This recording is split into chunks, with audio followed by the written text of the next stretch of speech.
Continuous charge distribution. See, the objects can be classified into three types based on their dimensions. For example, one-dimensional body, two-dimensional body, and three-dimensional body. See, one-dimensional body means example rod or a wire, where length is predominant compared to any other dimensions. And similarly, two-dimensional bodies means plate, sheet, disc, these kind of bodies we can call it as two-dimensional object, they will possess area. Okay, similarly, three-dimensional body means they possess volume. Continuous charge distribution means here we are confining our discussion to uniform charge distribution. Okay, maybe charge may distribute on a body uniformly or non-uniformly also. Non-uniform charge distributions we will discuss later. First one is linear charge density. Linear charge density means linear, the word itself it says one dimension. So one dimensional body, that means that's a rod. Here charge is distributed uniformly, for example, or else a ring of radius r. Here also charge is distributed like this.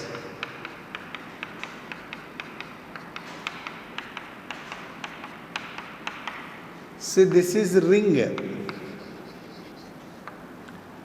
okay, of radius r, for example.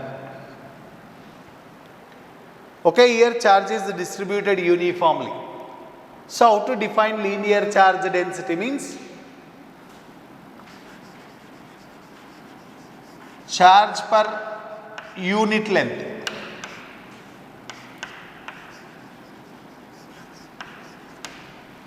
Charge per unit length. That means, see, linear charge density lambda can be written as dq divided by dl.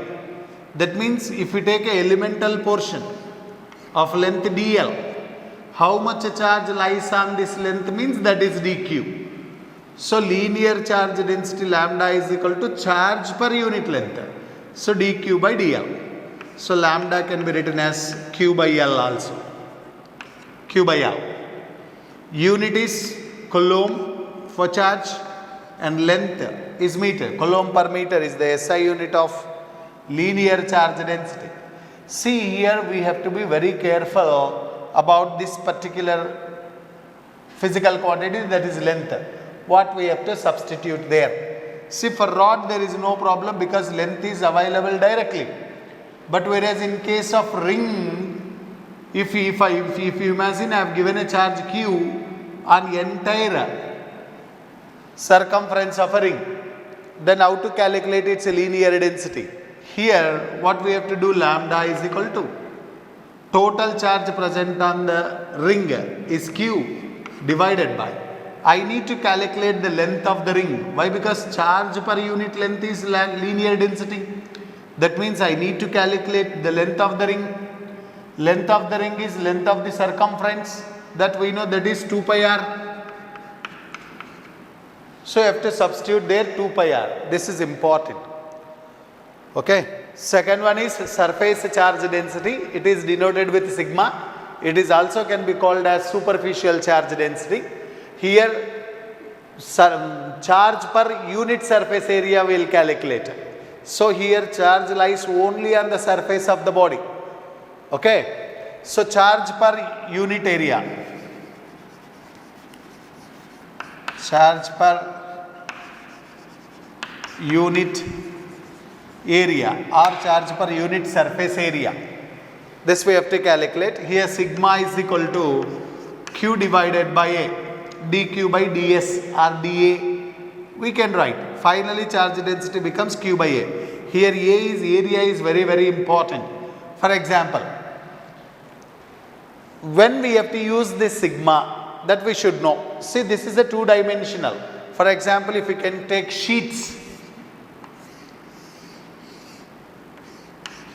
For example, sheet. If charge is distributed uniformly over this,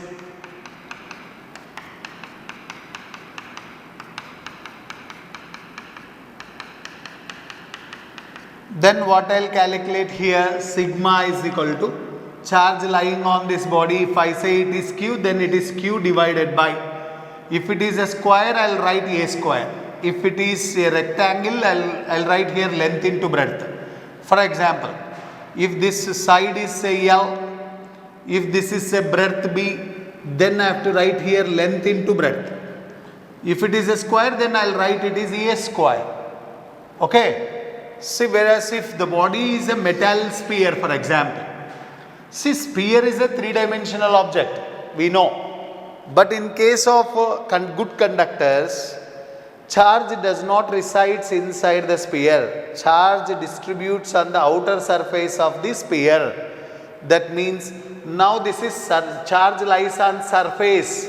So that's why when charge resides on the outer surface of the sphere or outer surface of any object, if it is maybe a cube or any three-dimensional body, doesn't matter. If charge resides only on the outer surface, then you have to calculate surface charge density.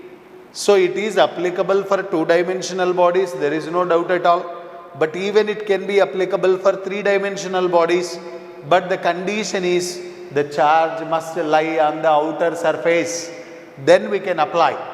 For example, if q amount of charge is distributed like this on the outer surface, this is not a ring, this is sphere. So then how to calculate its charge density means sigma is equal to q divided by surface area of a sphere. For example, if this is the center of the sphere and its radius is a capital R, then I'll write surface area expression for sphere is 4 pi r square. Okay, so we have to write the surface area of that geometry of that object. We should write this, we have to keep it in mind. Here area formula will change from one body to another body. Depending upon the shape, this area will change. This you have to remember. And if you want to write the SI unit of charge density, charge unit is coulomb, area is meter square. Okay, linear charge density unit is coulomb per meter because it is one-dimensional body. And now surface charge density is coulomb per meter square because it is two-dimensional body. Area means two dimension. See here, even if you see this expression, R square is there. That means unit is meter square. 4 pi is constant, we do not have any unit for a constant value here. Okay, third one is volume charge density. See, usually here no doubt three-dimensional bodies we will come across in these examples. But see here, it is very important. If that three-dimensional body, that is a sphere or a cube or any prism or anything, you take cone, doesn't matter if they are made up of conductors, means we should not apply this, because in case of conductors, whatever the charge you give, that resides only on the outer surface. That means in case of metals, we will not come across volume charge density, we will come across only surface charge density. This is very important, irrespective of the shape. Conductors means the charge resides on the surface. So we need to calculate surface charge density, not the volume charge density. Then where we have to apply volume charge density? Volume charge density is a concept arises only when the three-dimensional body is made up of dielectric. This you have to remember. In case of dielectrics, where you give charge, there charge lies. Okay, it will not move charge from one place to another place. So in case of dielectrics, we have to use this concept, volume charge density. Basic statement is charge per unit volume.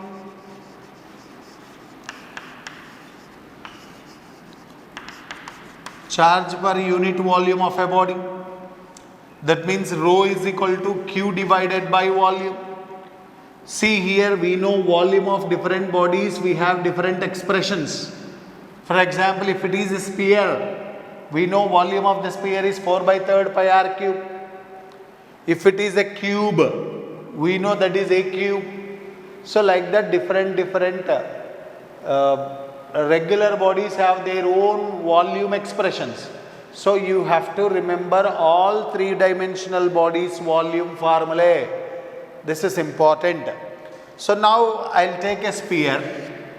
This sphere is not made up of a good conductor. If it is made of a good conductor, where you give charge, it doesn't matter. Finally, it resides on the outer surface.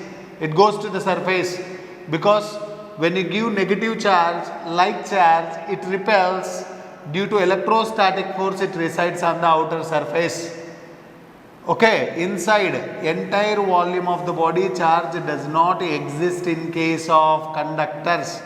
So that's why here charge is existing inside. So that means it is a dielectric. This material is a dielectric material. And moreover, what you have to remember here is the charge distribution is uniform. Okay, charge distribution is uniform. This is also you have to remember.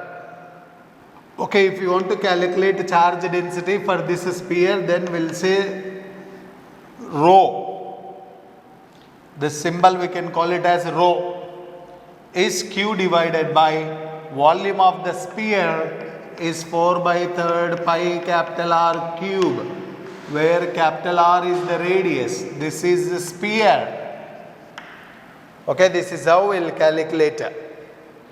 Okay. Various charge densities are resides on the bodies.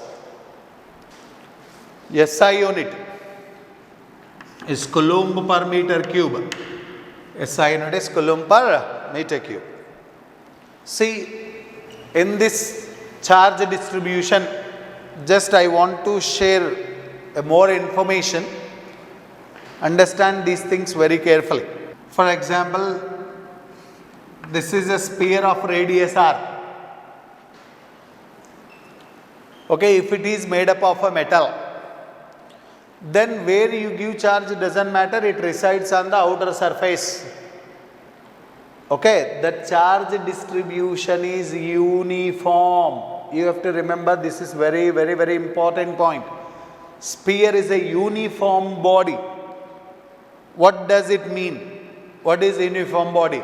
Uniform body means you observe that body from any angle, any side, any place, doesn't matter, it looks the same. Then we'll say that body is said to be uniform body. For example, if you take a spear and you hit your forehead with the spear by rotating it, I am twisting that body and I am hitting my forehead. Then every time I'll experience same force, because it is a uniform body. For example, if you take a cube, take a dice, it's a cube. It is a regular body, not a uniform body. Why? Because if you observe cube from any side, you will not see the shape of the body is same. Or else if you go on hit with the cube, sharp edge, if it hits your forehead, it bleeds like anything. So you should understand this. Uniform body, we have only one in nature, that is sphere. That's it. Now, all other bodies are non-uniform bodies. You remember this. Okay. So, in case of uniform bodies, charge distribution will be uniform. If the body is non-uniform body, then the charge distribution is also non-uniform. You have to remember this very important point. For example, I will take one metal of different shape. This is not a regular body. This is even cannot be called as a uniform body. It is a different body. If we give charge to a sphere, it is uniformly distributed here.